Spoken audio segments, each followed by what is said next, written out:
রাওয়ালপিন্ডিতে পাকিস্তানের বিপক্ষে ইতিহাস গড়েছে বাংলাদেশ।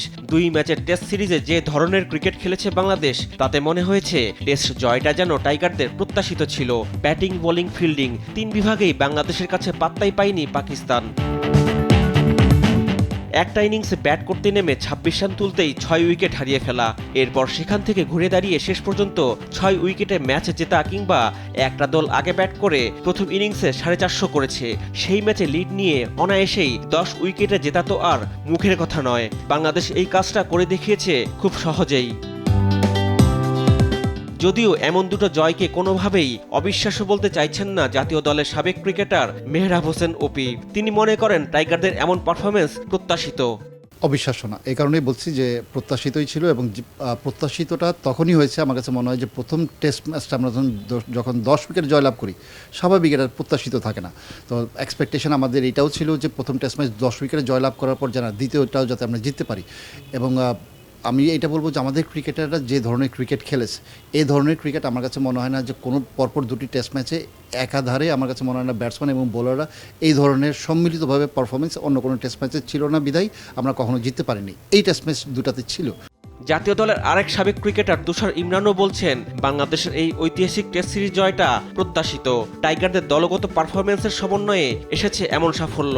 স্পোর্টিং উইকেটে বাংলাদেশ যে ভালো করতে পারে সেটাও বুঝিয়ে দিয়েছে লিটন মিরাজরা।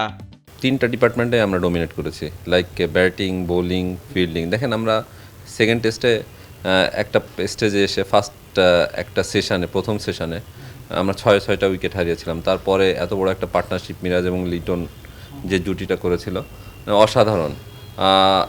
এখান থেকে অন্যান্য সময় আমরা দেখেছিলাম যে হয়তো আমরা কামব্যাক করতে পারি না, বাট এই সিরিজটাতে আমরা টোটালি ভিন্ন একটা বাংলাদেশ টিমকে দেখেছি আর কি। পাকিস্তানের বিপক্ষে সিরিজ জয়ের আত্মবিশ্বাস নিয়েই এবার ভারতে চ্যালেঞ্জ দিতে প্রস্তুত শান্তর দল। আর এই সিরিজটা চ্যালেঞ্জিং হবে বলে মনে করেন সাবেক এই 2 ক্রিকেটার।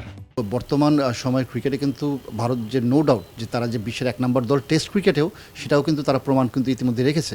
এবং আমরা কিন্তু এটা বুঝতে হবে যে ভারতের বিপক্ষে আমরা খেলতে যাচ্ছি ভারতের মাটিতে, এবং তারা কী ধরনের সেখানে উইকেট বানায়, উইকেট নিয়ে আমি কোনো কনসার্ন না, কিন্তু বাট আমার কাছে যেটা মনে হয় দল হিসাবে বাংলাদেশ থেকে তারা অনেক বেটার দল, এবং তারা তাদের অভিজ্ঞতার দিক থেকেও টেস্ট ক্রিকেটে তারা অনেক এগিয়ে, এবং তাদের দলকে গুছিয়ে নেওয়ার মতো আমার কাছে মনে হয় যে ধরনের ব্যাটসম্যান দরকার, প্রথম 1 থেকে 6 নম্বর পর্যন্ত শক্তিশালী ব্যাটিং লাইন আপ দরকার, সেটা ভারতের আছে। এবং বোলিংয়ের দিক থেকেও আমার কাছে মনে হয় যে যথেষ্ট তাদের পেস বোলিং অ্যাটাক যথেষ্ট ভালো, এবং স্পিনাররাও তাদেরকে সাহায্য করে যাচ্ছেন।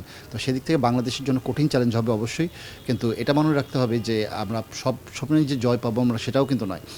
কিছু কিছু ম্যাচে আমাদের হারতে হবে, এবং হারতে হবে যদি টিম লাইক ইন্ডিয়ার সাথে যদি আমি হারিও, আমার কাছে মনে হয় না আপসেটের কোনো কিছু আছে, কিন্তু আমার ভালো কিছু যদি এখান থেকে করতে পারি, অ্যাটলিস্ট আমরা যাতে টেস্ট ম্যাচটা 5 দিনে নিয়ে যেতে পারি ভারতের বিপক্ষে, আমার কাছে মনে হয় এটাই বড় সাকসেস।